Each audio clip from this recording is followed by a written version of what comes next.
Hello, everyone, and welcome back to This Week in Guns, brought to you by Patriot Patch Company, FFL Payments, Traditional Arms, and MAF Corporations. This show offers commentary on the latest firearms industry news, information, and buzz. I'm your host, Matthew Larosiere, and I'm joined today by the Rat Man. Ivan, what are you doing?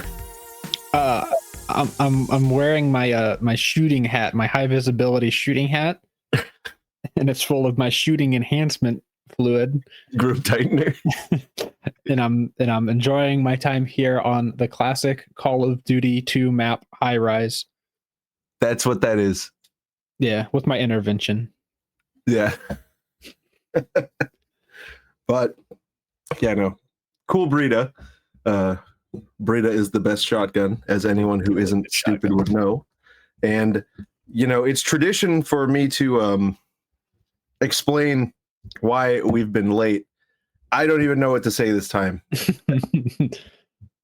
Everything has sucked so hard. I had mega forever COVID. In fact, I'm still coughing.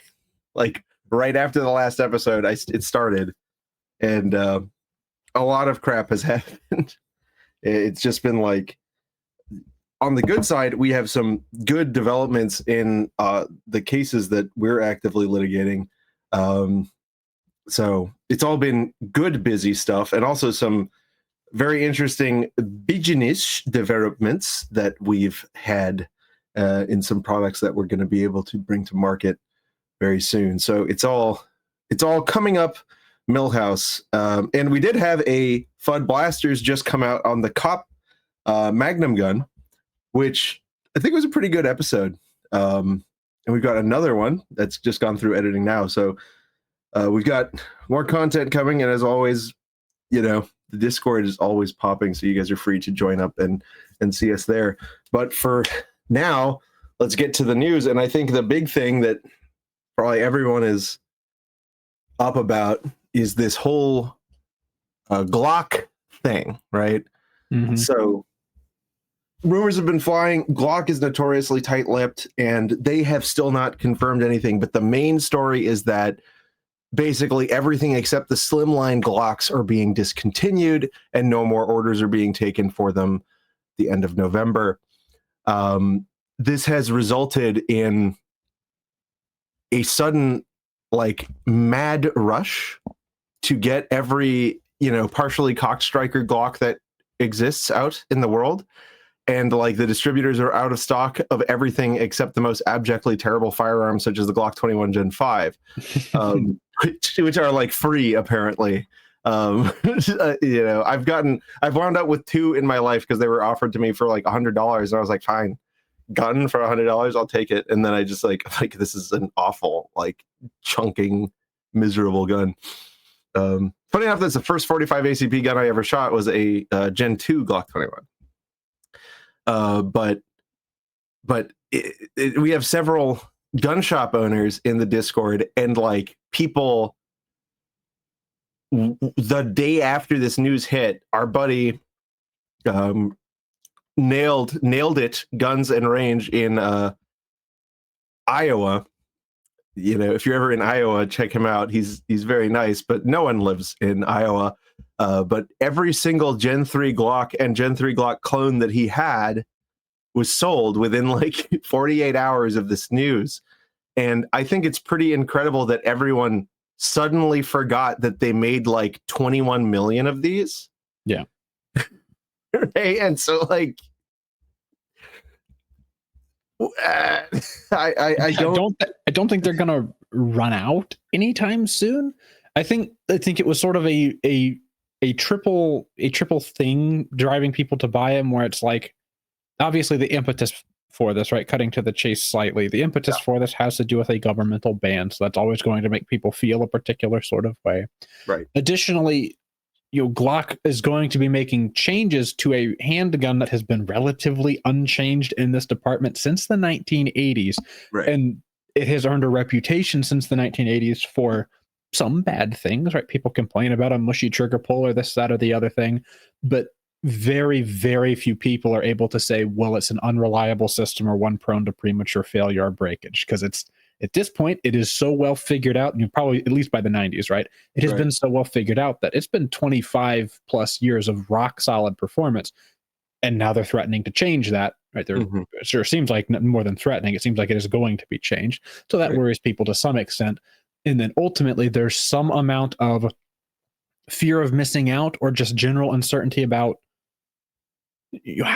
ultimately, right? Not everybody is rational enough to say there's 21 million of them. Why do I need to run out and get another or get my first one or whatever?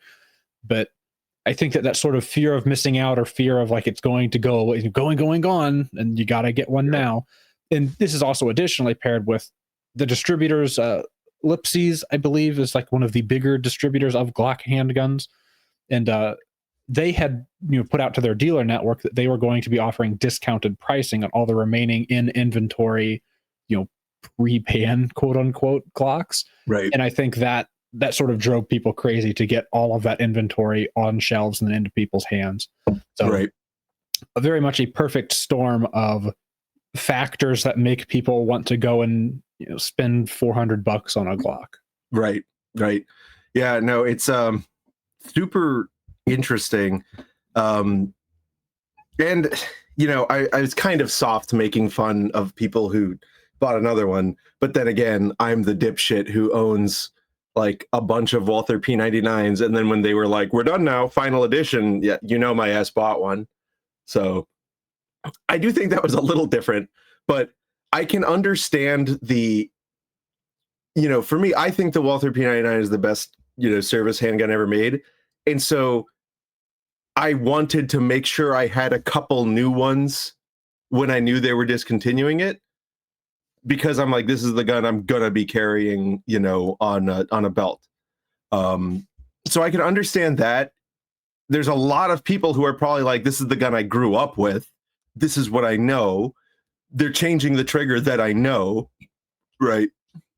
I'm gonna get a couple just to put on, and have in case I chew on this one or something. So I make fun of it, but at the same time, I get it. But here's the other thing. What I struggle with, and we'll get, of course, into the impetus more, like the laws behind this and how that's kind of interesting. But the thing that I struggle with, and I think this is an interesting question, is like, and chat, tell us down in the comments below, what is the reason people love the like generally compatible cruciform trigger bar Glocks, right? The Gen 1 through 5. I always thought it was the wide range of parts interchangeability and compatibility and aftermarket support. That's what I thought people liked about it. And then I talked to some of my friends, and that was kind of challenged. Because to me, it was like, well, why are you worried that Glock's not making it? Because all of my friends that use Glocks, they're putting Zev this and this and that and the other thing brand into it. I'm like, you can just still get all the same stuff. Like, heck, on my website, we sell everything you need to make a Gen 3 Glock, and none of it depends on, Glock Co. to make it. But then I realized, probably the overwhelming majority, that's probably like less than 10% of Glock's market, right? And even that might be stating a lot, because what is the Glock to the average gun consumer? Ivan? It's the police gun at some rate. It's the duty gun. It's a gold standard of it works. It's an appliance. Yeah. It's a Frigidaire. This is the one that I go to. And those people are not screwing with their guns. And so it just really kind of shocked my perception of it. I don't know. What do you think? What do you think about like the mass reaction to it? Do you think it's, people who like almost nostalgia and FOMO, or do you think it's something else? I think it is very understandable, but at the same time, it's one of those, like, obviously, right, Glock is not telling us the full story here, right? Because ultimately, a company that has built their reputation, like, how many products does Glock make? Right. Ultimately, right? How many? They got two different products, right? It's their double stack frame handguns and it's their single stack frame handguns, and they really don't actually make anything besides it. Yeah, sure, some stuff on the side and there's bayonets or whatever, right? But 99.9% of their income is from really two different product lines. Right. They have one of those product lines threatened. And also horse semen. And also that, but that is a different enterprise. But they have, the bulk of this product line is the double stack handguns, right? It's the firearms that have been affected now by this bill out of California. Right. And this is like at least 70% of their business. It's a lot of their business has been threatened by this. It is the 19, basically. Right. It's exceedingly strange to me that their knee-jerk reaction will be changing the gun rather than suing California. Or it's not like they have a factory in California. Just pull out of the state. Just tell them, get fucked. Right. But here's the thing. Right. Yeah. Go on. Sorry. Because redesigning their firearm, which is their product, right? Since the 80s, right? They've got two products. They haven't changed. They've built a legacy on this at this point, or they can just continue making the same thing. So now back in the 80s, they had one product. Right. The Squiggles came out, in the past, much more recently. Yeah. But they are now going to not throw that in the trash can, but it's something like that, right? They're going to make a new product and stop making the one that everybody knows and loves / hates, and they're going to strike out on their own and try and make a new one. And somehow this is a cheaper or a safer business option to them than either suing California or telling California's market, sorry, it was nice to know you. Right. Which is something they've been considering for a long time because the Gen 3 Glocks were only in production for so long so that Glock could sell them in California. And right, because of the roster. This has been something that they've wanted to stop doing for a long time. They've been public about their fact that they want to stop Gen 3 production because they want to not have to keep an obsolete, it's effectively the same gun, but they want to keep the latest versions of red dot cuts and sights and recoil spring assemblies and their little doodads, little tweaks they've made along the way. They'd rather just be making one pattern of this one product they've ever made. So it's weird to me that that's how that shakes out. And it leads me to believe Glock's probably not telling the whole story here because just an amateurish understanding of the economy is going on here. There's no way this is the safe monetary call for them launching a whole new product and abandoning their old ones. But is it though? So here's the thing. So hold on, you're saying you feel like it would be safer for them to keep going with the old ones? Well, to either sue California or tell California to go screw. And sure, California is probably like 15% of their market or whatever. But they have their existing market, however big it is, right? And they're going to tell them, we're not making that anymore. Here's a different one, and hope that goes well for them. My concern, though, is if they have anything besides a flawless launch of this new gun, people, and by people I mean police departments, are going to flock to M&P. This is the biggest boon M&P could have been given. And so when I say I think Glock isn't telling us the whole story, they may be going through this storm and drang, right? They're going through this drama of, oh, we have to stop making our gun so we can make this whole new different gun, to maybe give themselves some sort of great standing to try and sue California, where it's like, look at all this effort. I don't think that's what's in the cards. You don't think so? No. So here's what I think is happening. Glock has had, and so let's take a step back. What was the state of the market a couple of weeks ago? It was that Glock sold their, and for a long time now, it was that Glock sold their newest thing and the Gen 3. Yep. Right. And they were making new Gen 3s of like all the models. And why is that? Because of California's roster system. Basically, if Glock wanted to sell into California, they had to keep making that same gun. So, and like you said, Glock was very open about not wanting to continue making, blah, blah, blah. We want to, spread our wings, et cetera, et cetera. Then, there were all of these switch laws that are happening all over the country that are trying to like hold Glock liable for making the gun too easy to readily convert a store into a machine gun. But I don't think that was it. I don't think that was what was going on here, because at the end of the day, and you can call me an oracle or whatever, but whoever comes out on top, right, of this next big shift, be it M&P or the Glock V series, guess what there's going to be? A switch. A switch. It's just what it's going to be. It doesn't matter what you do. The people are going to find a way to do it. So I don't think that's what really did it. I think what really set the ball down was California's new law that effectively banned the Gen 3 Glock. So California took the whole carrot away from them continuing to make the guns as they were. And so I think the Glock business lizards looked at that and said, screw it. Clean slate. Wipe it clean. Let's do what we've been wanting to do since whenever. Because I'm sure there was a component of their business model that was like, well, we're kind of married to this design because this is, whatever. That's what I think is going on. I think this was, they're not in the business of litigating. And I don't think that it's just not in the culture of these companies and hasn't been for a long time. Like,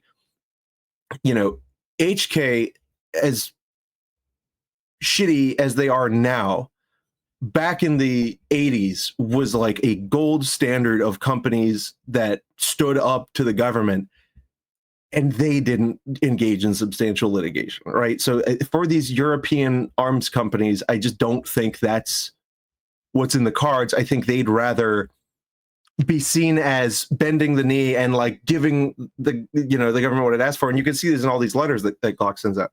I think what this is Glock's like, here's our opportunity to finally come out with the product improvement. I don't know what that's going to be. This is definitely, I think, the most important moment for Glock, because the V series, and that's the other thing, we don't know exactly what it is. I think there's a couple things we can expect is that, one, they're going to try desperately to make it harder to make a switch for it. Whatever, right? I mean, kind of self-loading handguns, especially striker-fired ones, is kind of what they want to do. So that aside, that's going to be an obvious impetus for them to de-risk, right, their market.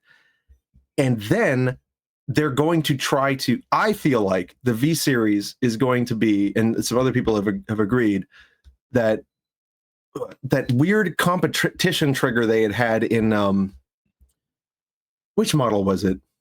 It's just been a standalone product, I believe. I think maybe you can buy the long slide guns with them pre-installed, but that may just be me making it up. But I thought that was the case too, but what was it called? It's the Glock competition trigger. It's essentially a full cock conversion system for the Glocks, which it doesn't work exactly like the M&Ps, but it's close to how the M&Ps trigger system works. Do you agree that this is probably where they're going? I think it is entirely possible that the direction they're heading is to switch to this sort of a system. I have used one of these triggers. It does, it quote unquote fixes the trigger feeling of the Glock. Mm-hmm. It makes it feel like an M&P because it still has a little bit of, it still has that sort of like quote unquote excessive take up. That's mostly just to do with how the trigger safety on the thing works. Right. But it doesn't it no longer has that sort of mushy wall feeling because this is a full cock system.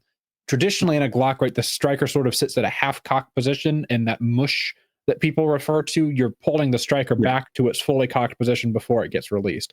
This system works much more like the M&Ps, which is a full cock system where you pulling the trigger back is just pulling against a spring that's doing nothing. And eventually the trigger hits a wall, and that wall is dropping the sear to drop a fully cocked striker.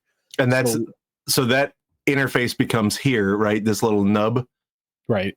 So basically your trigger bar is now, instead of directly, because the way the Glock sear normally works is that the back of the trigger bar, as you're pulling it, it goes up, grabs the striker, pulls it the rest of the way back, and then at the back of your trigger pull, it falls down, and the striker is allowed to go forward. Here, you're moving a actual sear and dropping it out of the way at the end of the pull. So it's different. I can tell you though, just looking at this, I can already see how to make a switch for it. Yeah. So that's their difficulty there. And so maybe they're going to come up with a version of the Glock competition trigger that is half cock. My ultimate concern with them doing a full cock system is, and I may be confusing this Glock trigger with a different drop-in Glock trigger that makes it a full cock system that works similarly to this, but they advertise that you should not carry the gun with a round in the chamber with that system. because the Glock was never designed to be a full cock striker system. So you've got a little bit of wonkiness going on there. And so maybe Glock has something new up their sleeve, right? Like a Glock competition trigger that doesn't convert it to full cock. So it's just that style of system. So at that point, it's like a half cock M&P system, sort of, is maybe one way to think about that. So it is entirely possible that that's the direction Glock wants to go. As far as why they do this, I mean, they've got a proven system that works so darn well and has so few moving parts. I'm not sure why, besides just trying to bend the knee and comply with the law, they'd go out of their way to try and re-engineer this. Maybe this has been in the works for a long time, but my concern for Glock ultimately becomes, if they didn't make this decision until California's bill was a certainty, they're saying that by the beginning of the next year, right here in like 3 or 4 months, they're supposed to have the new models out. If they didn't start designing this over a year ago, with the way Glock's reputation is, well, that's why I'm like, it has to be the performance trigger, right? Because I don't think they would go out on a limb for something that they had not even like had out in the hands of shooters. And this is a thing that's sort of funky to think about in an engineering practice, where for smaller scale production, right, especially drop-in triggers or competition stuff, right, people are much more forgiving, where if there's one lemon in 1,000, that's not a problem, right? Swap it out, get it fixed, it's not a big deal. If there's one lemon in 1,000 for a police duty gun, that's a massive issue, right? We've seen that with some of Glock's competitors. It's really trashed their reputation to have a gun that, maybe even less common than that, it's still ruined their reputation, that the gun seems so risky, some police departments just out of turn have gotten rid of it without having an actual problem in their ranks. You talking about the 320? Yes. I was looking at the one on my desk right now. I'm like, that's you. Most of the ones we know of are fine. Right. But yeah. And so then the trouble for Glock becomes, if this rollout is anything less than perfect, it's not like they're in the 1990s, right? When Glock was the first one to offer a 40 Smith & Wesson, when all the police wanted that, Glock didn't have any real serious competitors at that point in time. And those 40 Smith & Wesson guns early on, probably more so due to the ammo than Glock's chamber support, but eventually the ammo got fixed and Glock added more chamber support. The guns initially were blowing up. They blew up a little bit. And it didn't ruin Glock. The Glocknade thing, right, became a thing. And it was a meme that some boomers still hold on to. But these days, that's right, completely forgotten. It's because Glock didn't have any serious competitors. Police departments were still like, okay, maybe the gun blows up, but what are our options? Revolvers? We're not doing that. Yeah, and Smith & Wesson was still like rolling around on the ground, like trying to reconfigure the 39 into something else. Here's a big heavy steel frame. That's what you want, right? No. Look what I found. And big so, iron. That's anyway a risky situation for Glock to be in, because it's a completely different ball game now. Probably chiefly in M&P, they have and of course it's not just M&P. Some police departments use the polymer frame CZs. I think that's kind of crazy, but some do. And okay, the 320 is probably not a perfect pistol, but some police departments, a large number of police departments, use it. Right? It's a competition to the Glock. Right? That's just how that works out.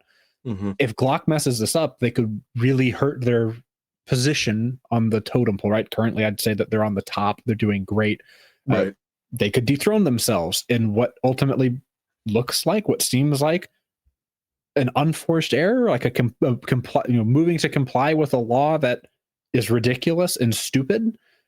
I don't know. It's just a whole weird situation that Glock has found themselves in. And then like the part that hurts the most about it is, I guess once we finish beating around at this point, maybe we can address the actual bill. But the part that hurts the most is that Glock becomes the target of this, as you touched on earlier, because of their popularity. There are switches that exist for M&Ps, right? Those already exist. If M&Ps were more popular, then they would be the target of stuff like this. It's because Glock is so popular. It's the DJ Khaled meme. They're suffering from success. They're such a successful pistol that people that wanted to shoot fast found a way to shoot fast with the most successful pistol. And now California is going to say, no, you can't have the most successful pistol because people found a way to make it shoot fast, which is, again, ridiculous and unfair and stupid. But the more dangerous thing here is that if California gets away with this without it being successfully challenged, pick a firearm that loads itself, right? All of those can be banned the same exact way. Because if we are to speak openly and honestly, any AR-15 can be converted easier than a Glock, and that's just the way it's been for a long time. And not that Glocks are particularly hard, mind you, but AR-15s really want to be. And people make fun of Colt and like, the cucked lowers or whatever, right? Because Colt was trying really hard for all their history to make it harder to convert their guns, because Colt knew exactly how easy it would be because of the way the gun's lineage shakes out. So it's an extremely dangerous precedent if California is allowed to get away with this. So I suppose we will just have to see the way things unfold, but it's not good, right? Certainly none of this is a good thing, and I'm not hoping for Glock to have something bad happen to them, certainly. Though I do like the M&Ps better than Glocks. Don't tell anybody I said that. But that didn't go through at all. But ultimately, this bill out of California, the same California, mind you, that Kamala Harris is from. Kamala Harris owns one of these guns that's readily convertible, by the way.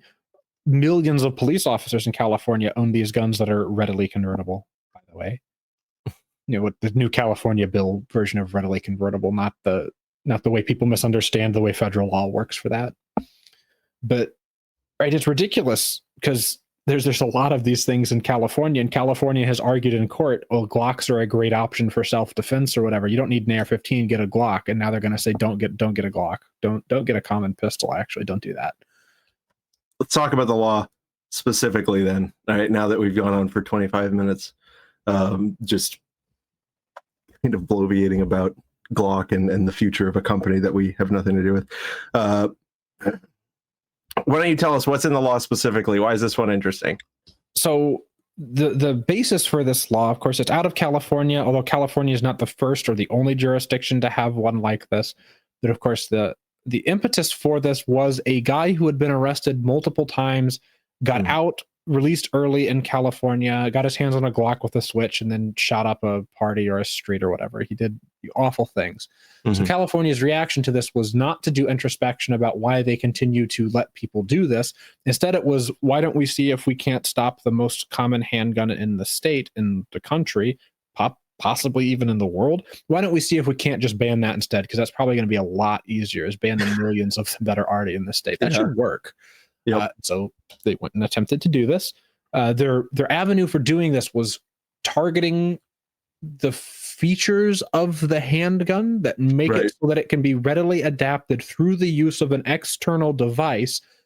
Bear in mind, both California law and federal law consider this external device a machine gun. But that notwithstanding, essentially what California is doing is saying, if a firearm can accept a machine gun conversion device too easily, that firearm should be treated as, in this case, contraband, It's a readily convertible, or it's a convertible handgun. And the language of this bill changed drastically and wildly throughout the time it was being debated in California's legislature. I think most of the reason for that is they realized they were banning the most common handgun in the state / the country / the world, and they needed to be careful about how they did that. They ended up not being very careful. They were more careful than they were in the initial version of the bill, I'll say, but they were not terribly careful about it. And it sat on Newsom's desk for a long time, probably because, again, Newsom's counsel probably sat there and was like, this is going to be a tough one. But Newsom went ahead and signed it anyway. And effectively what it does is make it so that any handgun, which is, quote unquote, readily convertible in this way. And effectively the way the law, reading between the lines, the way the law shakes out is, if without serious alterations to the firearm itself, it can accept a device that would convert it into a machine gun, you can no longer sell it in the state. So ones that are already there can continue to be possessed, which is one of these they're worried about these things being converted, so they're gonna try and ban the millions that are already out there, right? No. Okay. Yeah. Sure. I can tell how serious you guys are about this. It's a grave threat to public safety, and so maybe going forward, just stop. Okay. Right. Sure, buddy.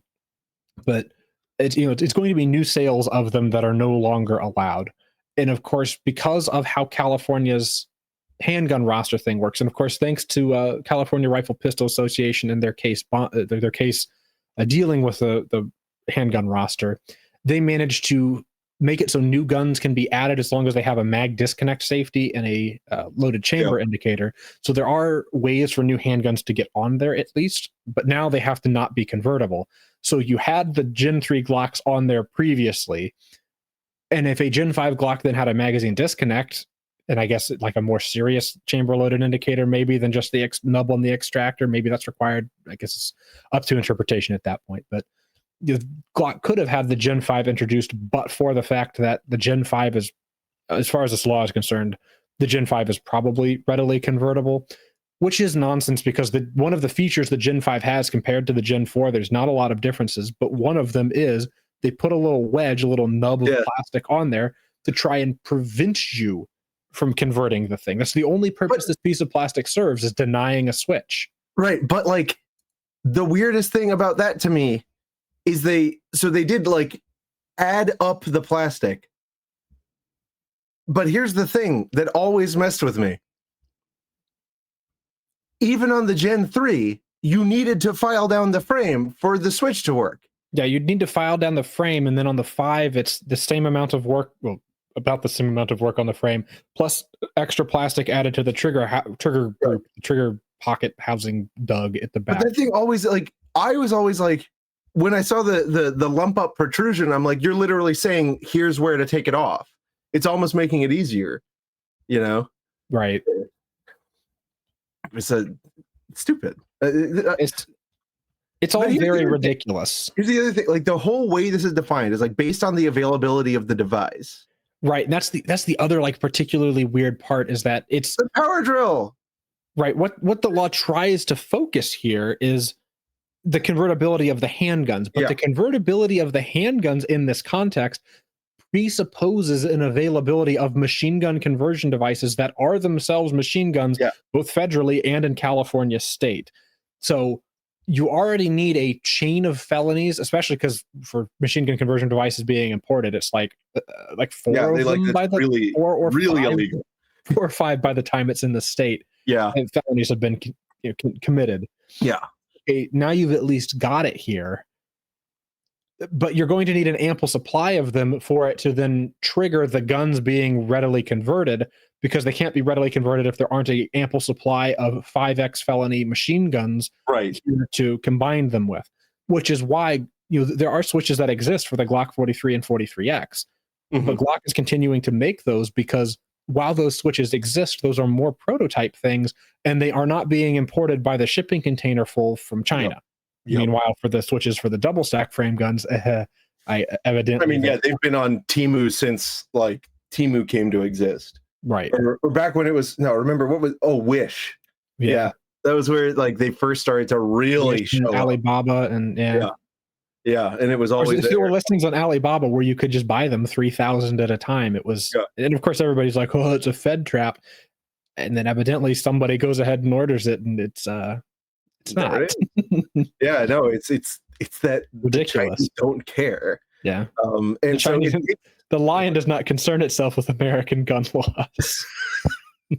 And so the thing is, once there's a new winner, right, and a new standard gun, it's going to take time because there's, the scholars are going to come up with the design, and then eventually that design has to get to Guangzhou, right, where it will be spread all over the country and then start getting pumped out like crazy. But I think that the time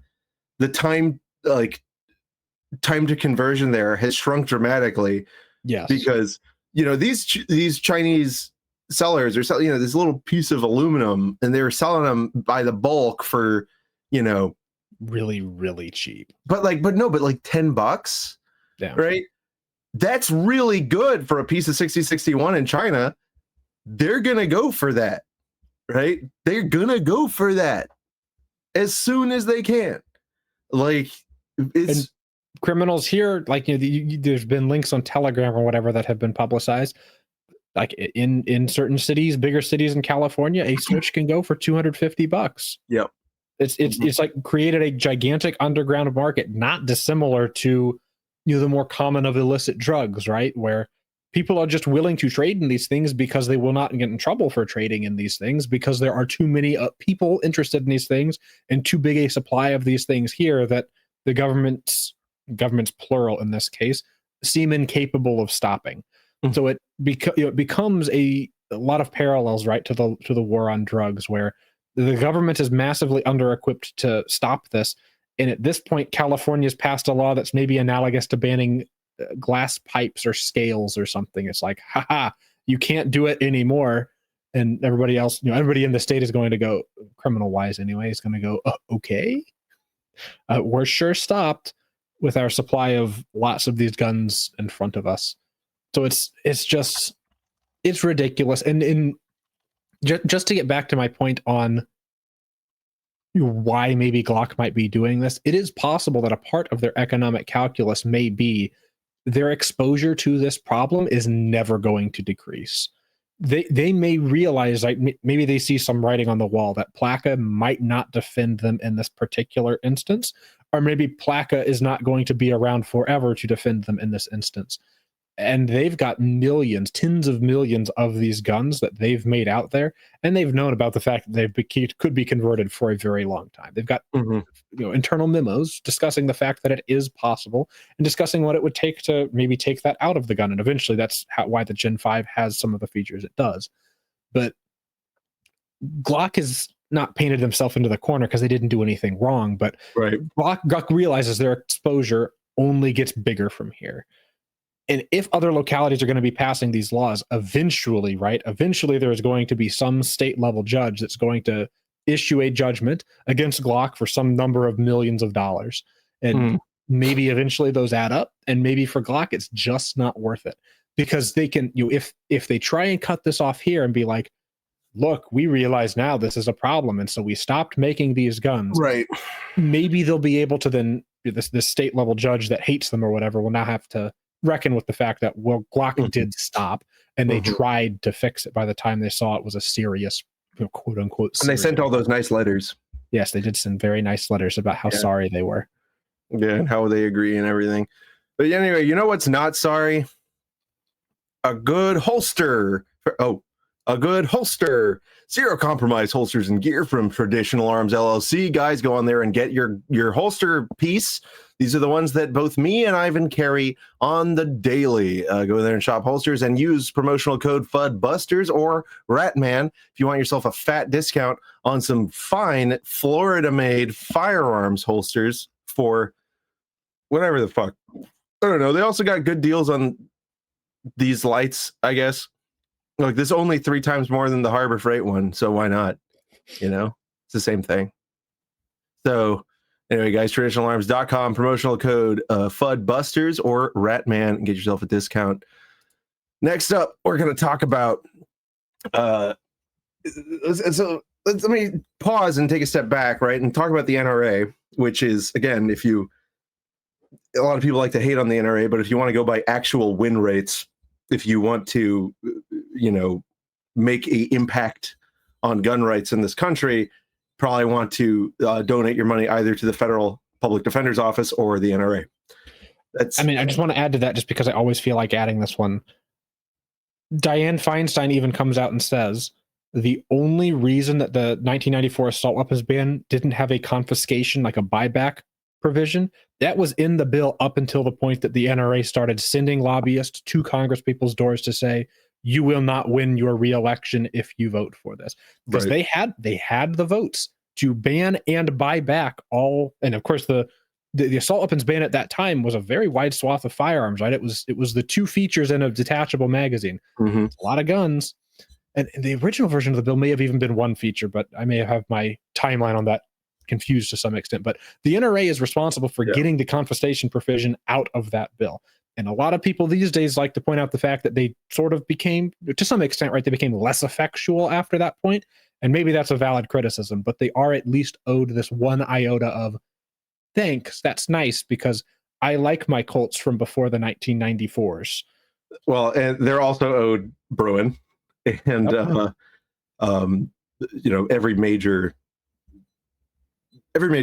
case, really. They've been around, and of course people like to make fun of them for the things they don't do. But I think a lot of this, and of course, they have done wrong things in the past, right? There is For no sure. denying that. 1,000%. Their track record is relatively good, and I think a lot of the reason that people hate them is because the anti-gunners love to point to the NRA and say, "Look how evil they are."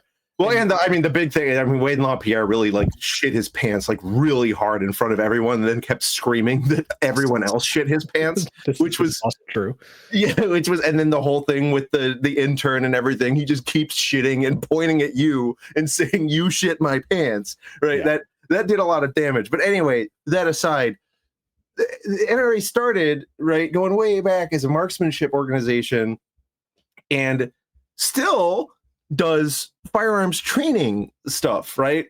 And that is still a, like, as far as state governments are concerned, that's a huge irreplaceable function of the NRA. And so, God, I can't even say this with a straight face. What if they had some competition? What if there was a little competition in this market? What if we got some fresh faces in to gun safety? Everytown, train smart, gunsafety.com/courses, firearms training on your schedule. This is the new Everytown Fun Safety Program. No cookie. Live live and on demand. Choose the way you learn. Smart guide to buying a gun. $20. That's this is interesting. $40 for the smart guide to owning a gun.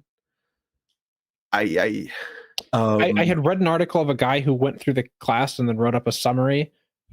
His report of it is that it is 90% propaganda talking points about like the most likely thing to kill a kid will be a gun. Like other statistics, like it's like if you have a gun, you're 3 times more likely to die by a gun.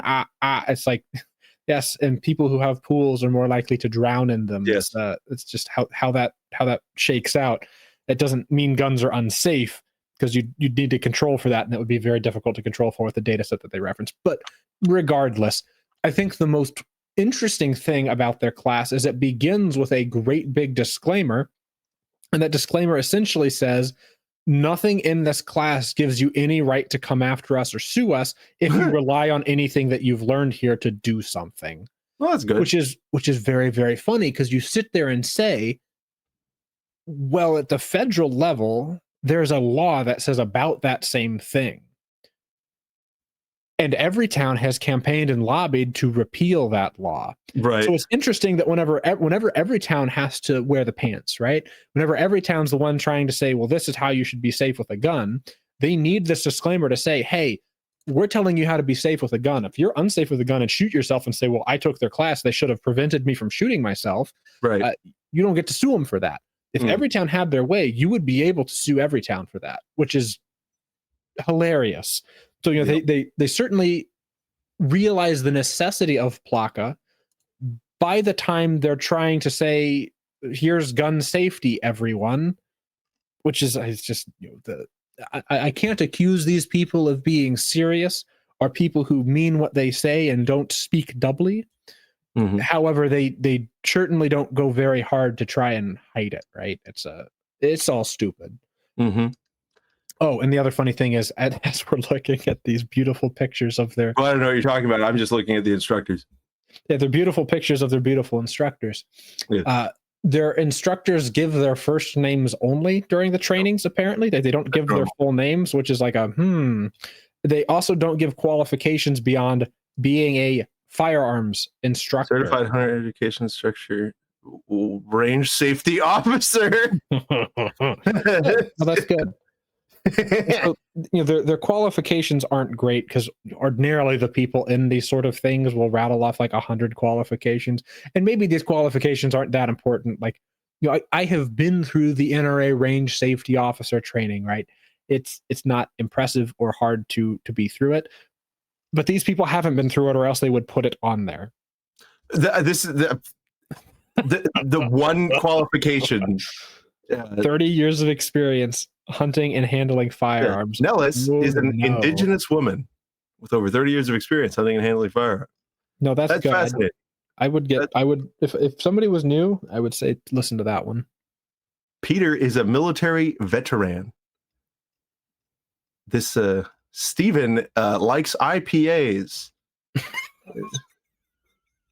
Going 2 combat tours to Afghanistan. This is like IPAs. Yeah, these are. I'm sorry. I wonder if you could beat him in a drink and plank. I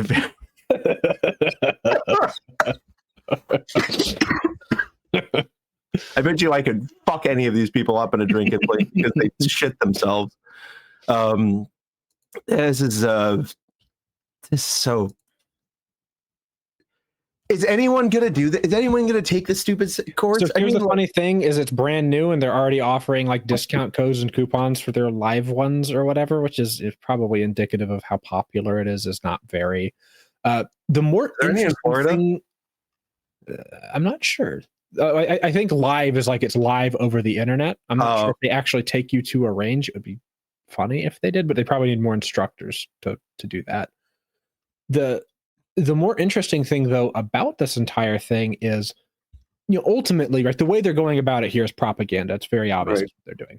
However, they're like, and it's actually kind of good propaganda because it's like, okay, no, we're actually trying to do a gun safety. Right. And so honestly, it's on that, it's smart of them. On that, props. Like it is smart of them to do. And I want to reinforce the point that gun safety and safe gun handling, right? It's certainly easy for people who are as familiar and around guns as like you or I to sort of like scoff to some extent at like, okay, this is kind of silly. But ultimately, gun safety handling is something that is not always universally available to people, and including people who own guns, right? It is possible to come into owning a gun in this country and have no idea how a gun works or no idea how to be safe with it, besides what you might pick up from the movies or something along the way in your life. And I think in a country where there are more guns than people, that can very easily lead to a problem if it isn't just in itself a problem. And I have long believed that we teach people, even if they're not going to end up getting a license, in order to graduate high school in most states, you have to know how to drive, because it's very likely you might be around a car or driving a car or need to drive a car, right? So this is just a skill that we end up teaching people. I think we should teach people how to swim in school, because it's ridiculous that people can go around and not know how to swim. If we're going to mandate public school curriculums in general, right? Swimming is not a bad skill for people to have, and driving is not a bad skill for them to have, and handling a firearm safely is not a bad skill for people to have, I think. So turkey gobblers on this U.S. Air Force veteran. I certainly agree that, or I certainly would insist that safe firearms handling is a good thing. So what they're trying to do here, outwardly facing, is good. Of course, then you go into it and it's propaganda, right? It's all. Do these people, I'm sorry, I gotta interrupt you. Do these people really look like that? Or are they joking? You can't sit there and tell me they found a group of people that look this fucked up to all sit together and put their pictures on the internet. Yeah, the fucking leadership council. And we got our homie fucking Dick Nose McGee over here, who's now wearing a suit and has the same exact face that he did before. That's good. That's I'm sorry. I just don't believe you. Look at Peter Larosiere, obviously satanic. Marine Corps veteran. Larosiere, more like Lucifer. What's going on with your hair? This is I'm sorry. I just don't believe in this. It's a whole situation. Anyway, the most interesting part about this story is that they got all these people to get their photos put online looking like that. Indeed. No, but they in response to this, right? So Everytown traditionally is a very anti-gun organization that tries. I mean, one of the things they've lobbied for is, of course, Illinois and California and all these states that say the NRA is awful and bad and the worst. All of them, for their concealed carry training, require you to have a class from somebody who's NRA certified, right? They ultimately look to the NRA to set the standards for what it is to be safe with a handgun, which is ridiculous. But Everytown has for a long time tried to say these states need to remove the NRA qualification because the NRA is so bad. And they need to establish their own qualifications that are mandated by their own state police and certified by their own state police. It's a position Everytown's taken for a long time. So it is weird to see the Overton window shift so far that now Everytown is like, we got to try and do this on our own. we seem so rabid in our anti-gun behavior that we need to outwardly present ourselves as, no, actually we're about gun safety, guys, super serious. It's not propaganda. We're totally about gun safety here. Look, we're being safe with guns. We'll teach you. But would you believe that insiders that work for or with or contract with Everytown have been quitting Everytown in droves in response to this? Really? Yeah. No, I heard about that. Where they're all mad.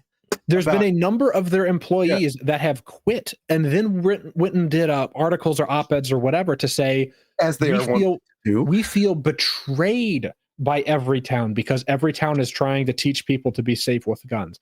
Now, these people know what's in these classes and they know it's propaganda, and yet they're quitting their jobs and saying they feel betrayed by this. It's kind of crazy. It's because Everytown has found a new way to ram propaganda down people's throat, which makes them look slightly like one iota, one tiny little kernel, a speck in the distance of pro-gun. And these people are like, oh no, this is they're not even pro-gun, but just credible, right? Right. Because if you're going to talk about gun safety, why shouldn't you have a gun safety course? I mean, this is a very smart thing for them to be doing. And so it's like insiders, right? People have been with the organization for like a decade or more are saying that this is bad. And ultimately some of these people have, very not sympathetic or empathetic or whatever stories where they're like, well, I lost a loved one to gun violence and that's why I joined Everytown, is to, and then the fine print, to see all guns banned is what I want, right? Okay, they can believe that if they want to. I think that's wrong, but whatever, they believe that. But they are now feeling very upset because Everytown has taken the 10 years ago, Everytown would not have taken the position or taken the step of endorsing something like this. Not just endorsing it, they offer it. They straight up offer a gun safety class that shows live fire of a firearm. So it's very interesting, right? At the very least, there's an Overton window shift, and some Everytown insiders are very upset about it. And I think that's just shocking. I think it's very interesting. Mm-hmm. They got the 4 gruels. Yeah. They got the 4 gruels plus. Oh man. Are there any good ones in the plus? Yeah, let's read this. So they got the 4 gruels, which there you go, people. And then additional gun safety rules to follow. There are some additional gun safety rules as well. Never touch a firearm after you've had any drugs or alcohol. In other words, if your decision making is impaired, don't handle a firearm. Secure your firearm in a safe when it isn't being used to prevent misuse. Wear eye and ear protection when operating a firearm. Guns produce all sorts of soot and debris when they're fired, and you don't want that to get into your eyes. They're also very loud, and even one gunshot can cause permanent hearing damage. So at the very least, you'll need safety goggles as well as earplugs or earmuffs, or both. That's a good thing to tell new shooters. Yep. Use only the correct ammunition in your gun. If you have any questions, consult your firearms instruction manual. Heed every warning it contains. This is very funny because it wasn't Everytown, it was before Everytown, but some of the people who helped fund Everytown were a part of the organization that made it so firearms have to say the read owner's manual, and the owner's manual has to say all of this. It's capable of doing this and it's capable of doing that, and it can discharge if you do this, like all of the legalese that's built into guns and all of the, and then all of the, like every single gun manual that says don't carry me with a round in the chamber. Yeah. Like eventually, right. That is Everytown's, the legacy that came before them anyway, right? Is that it's the the pre-Placo way that gun companies could just have the crap bullied out of them by anti-gunners. Ensure the gun is safe to operate, and if you have any doubts, clear it and let a professional inspect it. Finally, always listen to and obey authorities when it comes to using firearms, including police officers, game wardens, and range staff. That includes obeying all posted rules at shooting ranges. No.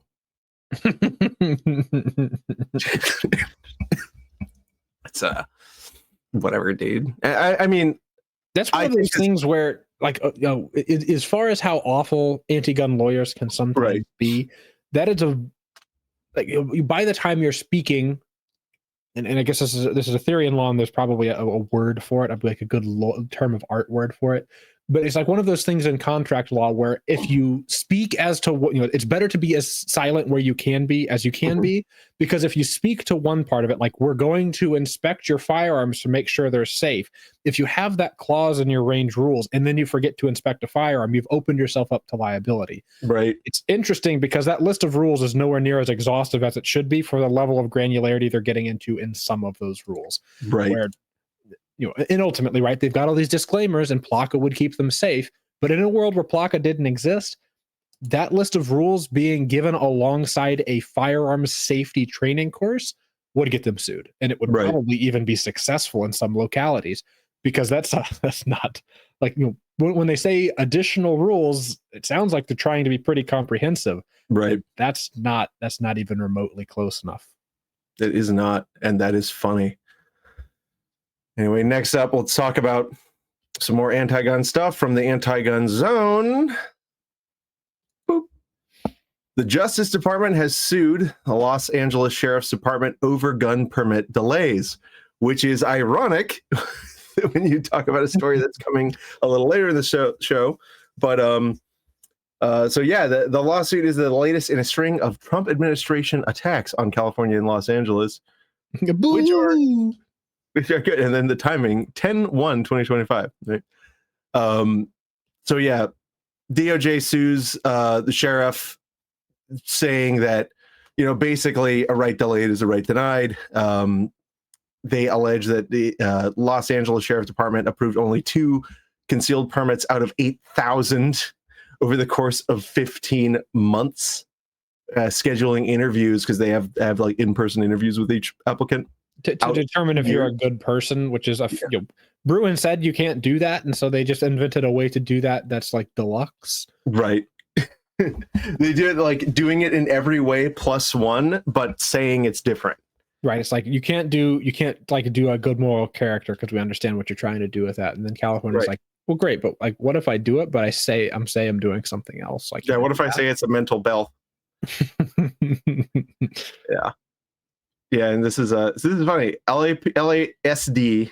It's hard to not say LAPD. LASD, the Sheriff's Department, not the police department, has systematically denied thousands of law-abiding Californians their fundamental Second Amendment right to bear arms outside the home, not through outright refusal, but through a deliberate pattern of unconscionable delay that renders the constitutional right meaningless in practice. And this is true. It's 100% true. You can't just deny without like a denial by any other name, right? Right. Like delaying somebody 2 years is actually like, right. There's no way a serious person, there's no way that LA is going to end up defending this by going, no, like we think in our opinion that's about right.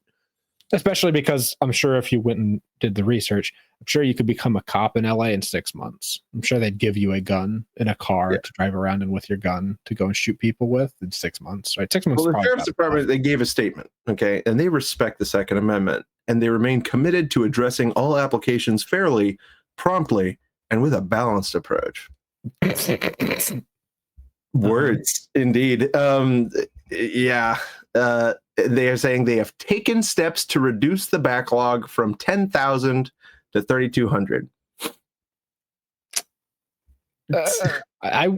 If it was me, right, I would have checked with my general counsel before giving a statement like that, because 3,200 is way too fucking many. I would admit to that. This is like one county. Like this is it's a lot. But yeah, so and it's interesting because they're always saying, oh no, but we're just so whatever backed up. But like that's bad news for them, because losing something that is a fundamental right, even for a very limited period of time, has been held time and time again to be irreparable harm, which is then subject to declaratory and injunctive relief. And that's what the DOJ is going to be going for here.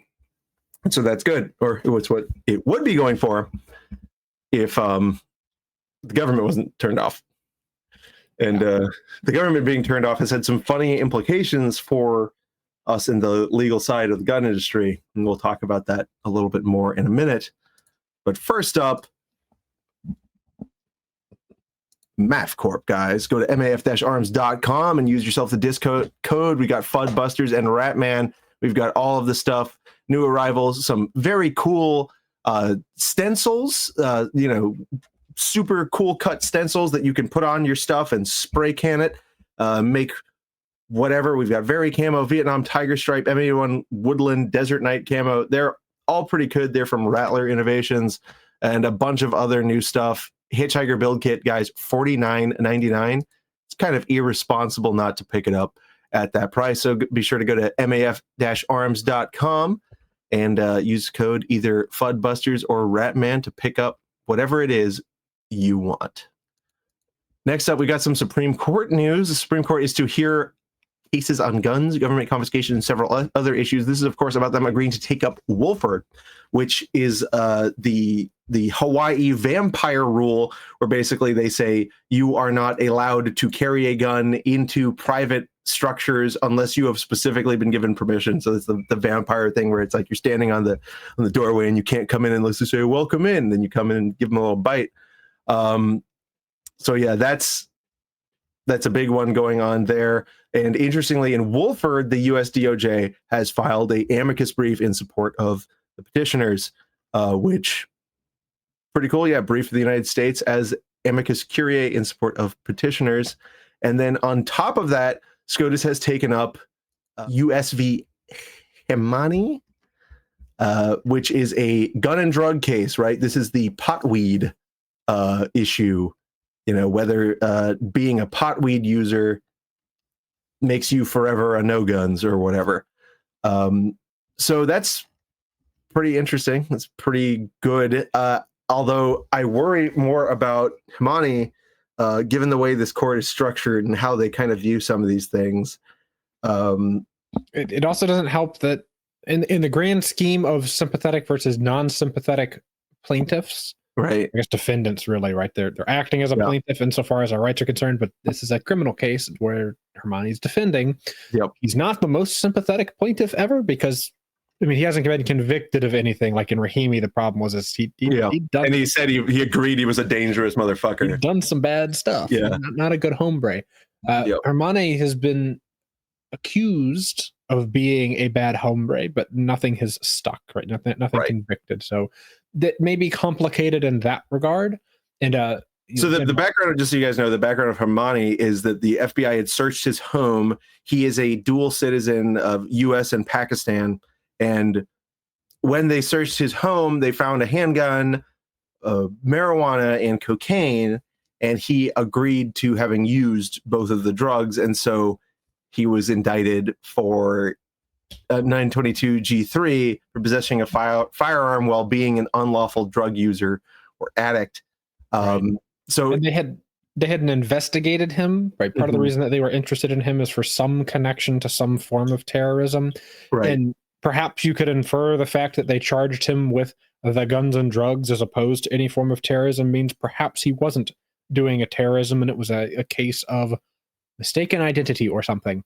But it's the Supreme Court has seen other cases like this and has not heard them. Right. So them picking this one, maybe they just felt that the time is finally right now. Maybe they were looking for a defendant that wasn't extra squeaky clean, as it were. So who knows? We'll have to see how this one goes as things proceed. And the thing that's funny is that this is the Trump DOJ intentionally pursuing this appeal. Yes. By the way, this is the heckin' Republican arenos that are appealing from a Fifth Circuit affirming a dismissal of the indictment. Right. So, and I believe this was the case where the Fifth Circuit had come to the conclusion that it would only be a problem for your gun rights if you were in possession of a firearm while you were inebriated. While you were under the influence of some of these drugs, because there is some support in founding era laws for if you are drunk and have a gun, you will go to jail.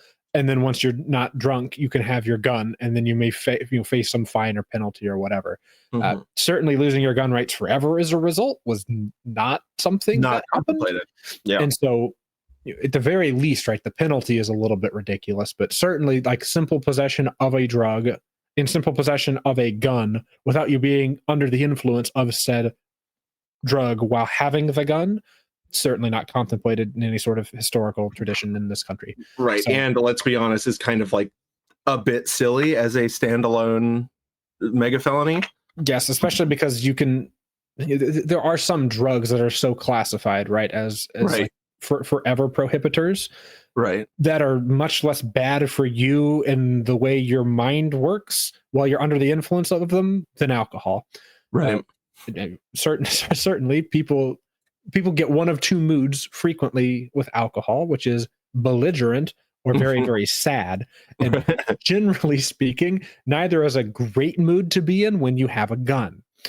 Yet, alcohol is not one of these great prohibiting substances, but something like the weeds is, which is just a little bit silly, I think. And this is certainly something that's been overripe for review, and it's probably something Congress should have fixed, but they're busy not paying each other or something for now and for forever. And so maybe this will turn to the courts, and it will be interesting to see how this one goes. It will certainly be a very fun oral argument to tune into, as far as which of the justices are going to be asking which questions, because of course the prohibition and then subsequent mass incarceration that follows in the wake of drug possession has traditionally been something that speaks more to liberal sensibilities. However, in this context, it's the possession of those drugs gets you in jail because you also had a gun, which is something that doesn't speak so well to the justices of liberal sensibilities. So it'll be interesting, I think, to see who asks what sort of questions. Right. Well, we will see. We will have to see. In so far as seeing goes, you and your local gun shop should see that they should be using FFLpaymentprocessing.com. Guys, FFL Payment Processing, by FFLs, for FFLs. And if you've got any other e-com business or normal com business, check them out, guys. You're leaving money on the table. Let them know that we sent you, and you are going to get industry-leading rates, I am telling you. So check them out, FFLpaymentprocessing.com. Next up, this is big. So the government has switched off a little bit. They had a you see, the issue is the way their bank account was set up. So they the government shut down non-essential workers, yada yada yada. Well, the people, the like plainclothes individuals that were handling NFA firearms processing were all furloughed, and so this became a big issue a couple weeks ago. Suppressor approvals just stopped, right? And everyone was left in limbo as the ATF was just kind of sitting there mullying about, right? And so the gun rights groups put a big pressure on them, and they put the pressure on, and suddenly firearms examiners are suddenly deemed essential shutdown workers, and they get back to work. Basically the White House, feeling so much pressure, sent the wages back to the KG to process your forms. And this is, of course, The Guardian. Americans able to buy deadly gangster weapons again. As lobbying forces key concession from Trump officials. That is so good, Guardian. You are such a good little rag. U.S. citizens are free once more to buy some of the country's most deadly firearms and gun accessories after relentless lobbying from the gun industry and Republican politicians forced a concession from the Trump administration under the federal government shutdown. So it's funny, though, because this didn't solve everything. And as you guys know, we're in litigation with the ATF on a lot of different matters, and we're in contact with them. And so, I send little checkup emails, and then all of a sudden they all started coming back with the appropriations with funds my salary has lapsed. And I haven't heard from these people. And so these are there's a lot of people who like handle Form 6 import permits. They are not doing it. And they are, and so a lot of stuff, a lot of big industry stuff is going to be in limbo, and you're going to see ripple impacts from this, I think, probably 4 or 5 months down the line, where there's probably going to wind up being some shortages that wouldn't have otherwise been there. And all of this stuff always gets kind of like swept under the rug because, again, most people aren't aware just how incredibly Byzantine the gun industry processes are. So, but yeah, I did just want to share that those funny emails that gave me a little giggle, which was barely enough to make up for the fact that we weren't getting our permits in time. Moving on, guys, we've got another story. Don't go anywhere. PatriotPatch.co, longest time supporter of the show. They have custom designed patches, apparel, and accessories for any freedom-loving individual. And if you want to buy anything from there, use promotional code TWIG10. Check out the latest patch of the month. Whoa, I'm still your Huckleberry. That's so cool. I got the last one in here. Well, look at this one. I got the old French woman from the last month. Look, oh yeah, with the three-dimensional boobers. It's good. So soon we'll be coming in the Huckleberry one. We can show that one off. But yeah, guys, PatriotPatch.co. Use promotional code TWIG10. Get yourself a nice discount. Finally, we've got a story on like an update and a highlight on the Adamiak case that Lee Williams had put up on AmmoLand. As some of you guys know, I've been representing Adamiak in his appeal to the Fourth Circuit. We argued his case. He was basically convicted of having 3 categories of items. Number 1 is what they call the machine gun, which was in actuality a cut-up parts kit that is completely indisputed that it was not operable. Category 2 was deactivated RPGs that were unequivocally not usable, had no fire controls, and had a hole in the tube that if you fired it, would remove your head, according to the government's expert. And category 3 is 40 millimeter items, which he legally purchased the receivers of, had them configured in a legal way, so 37 millimeter and blank display barrel. Then the ATF, mind you, this guy sold gun parts. On the other side of his property, found 40 millimeter barrels and then assembled them together to manufacture what they called to be grenade launchers. So there's problems with each of those. Category 1, the problem is the ATF has had approved the importation of parts kits exactly like this for unrestricted commercial sale for decades and decades and decades, and never changed the law and never issued a public rulemaking that would put anyone on notice that any of the old pattern cut kits were problematic. Same thing for number 2. In fact, Tate, with these RPGs, bought them in California and flew on a plane to get them back home, right?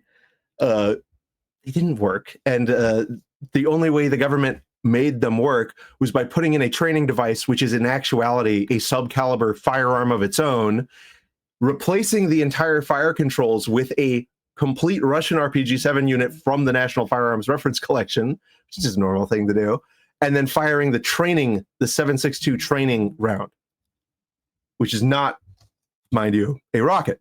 And then finally, the problem with the grenade launchers is that Thompson Center squarely says that if there is a legal configuration that exists, doesn't matter if there are plausible illegal configurations, the NFA can't, even where those items are in the same box, if there's a plausible legal configuration, the NFA can't attach.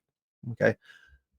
All of these arguments were raised, and the Fourth Circuit issued a per curiam opinion upholding his conviction on everything except for the double jeopardy clause, which quite obviously he was charged sentenced consecutively to a 5861 and 922-0 violation, which are literally the same conduct, but one references whether or not the tax is paid.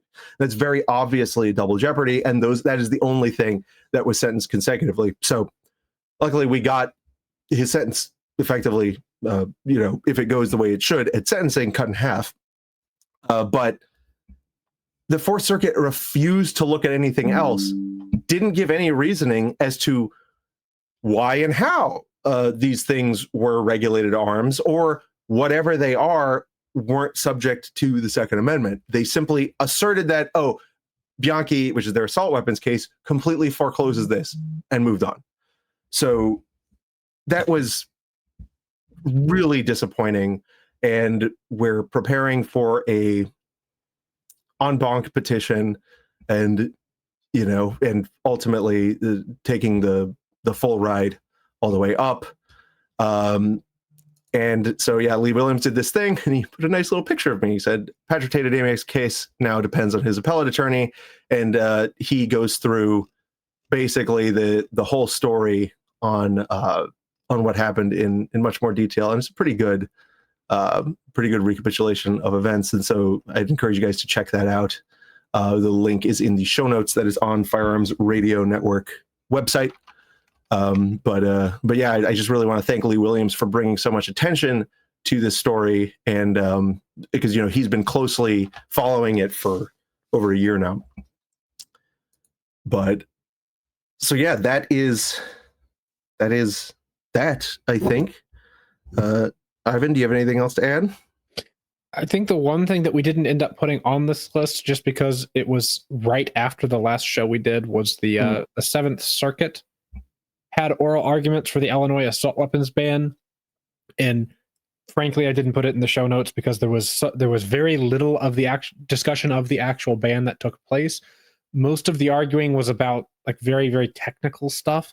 Mm-hmm. They didn't get hardly into the meat and potatoes of the Second Amendment analysis. Really, the state kept wanting to have this case hang its hat on a completely different case. It's got a completely different record because the record is not very friendly to them here. And then the pro-gun side kept wanting to say, well, the record's great for us here. We'd like this record to be used. And they bickered about technicalities most of the time. Right. As far as how the panel is going to go, of course, Frank Easterbrook is still on the panel. So there's one vote to make the ban stay. Yeah. We have Judge Brennan on the panel, though. And previously at the preliminary injunction phase, he was a vote for the ban to go. Mm-hmm. And the record is now constructed such that, I mean, frankly, I have factual issues with this record, the way it has been constructed, but it had to be constructed under the framework that Easterbrook had previously laid out whenever they got rid of the injunction, right? So they're forced to litigate this under a ridiculous framework, and they obeyed this framework and went with it. I guess the one interesting thing is that the DOJ was able to appear at oral arguments, use a little bit of the pro-gun side's time, right. And Harmeet Dillon herself actually showed up to do the argument. And she interrupted Frank Easterbrook and said that she was going to continue making her opening statement. That was kind of cool. I didn't quite get chills from it, but I was like, damn. Okay, I guess whenever you're the government, you can tell the judge, like, hey, hang on, I'm not done speaking yet. So that was kind of cool to see. And the government took the very interesting position of saying that the framework they're using here is ridiculous, and the Second Amendment protects bearable arms, including military style ones. Because the framework in question here is effectively just imported from Bianchi, because Bianchi imported it from a previous Seventh Circuit case where it's like, if it's more like a military gun than a civilian gun, it can be banned. What the fuck are either of those things? It's up to how people feel on that given day or something. Right. So it's an interesting case. It will be interesting to see it develop. I'm not sure. The third judge was very difficult to read. I believe she's a Trump appointee, but we'll just have to see as far as what happens in the interim for Illinois' assault weapons ban. But ultimately, this is very likely it ends here, right? Because if we don't get the ban. Currently, the lower court had gotten rid of the ban, right? It said that at a summary judgment phase, it's gone. Meanwhile, the Seventh Circuit panel could now reverse that. If they reverse it, certainly the state is probably going to appeal it en banc, and then who knows, right? Again, all bets are off once more. If we lose, it's a question of, do we try to go en banc, or do we just go and take this to Supreme Court and be like, this is ridiculous? Especially, when you've got the DOJ on your side arguing, frankly, a really cool line of argument, which is the Second Amendment has been about civilians having military firearms since the very beginning. Right. Frankly, the government has taken a stronger pro-gun stance here than many pro-gun litigators have taken.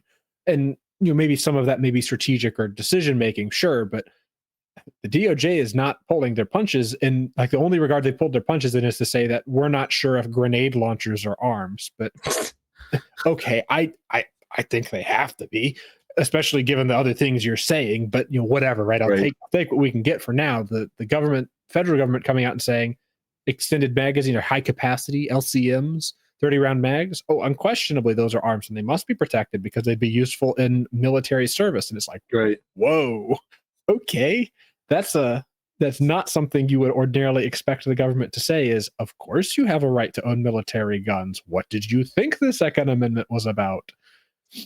And then out of the other side of the DOJ's mouth, they're fighting to keep Adamiak in a cage. As much as I want to glaze them, then they'll turn around and go, "Oh, but a cut up military gun, jail forever."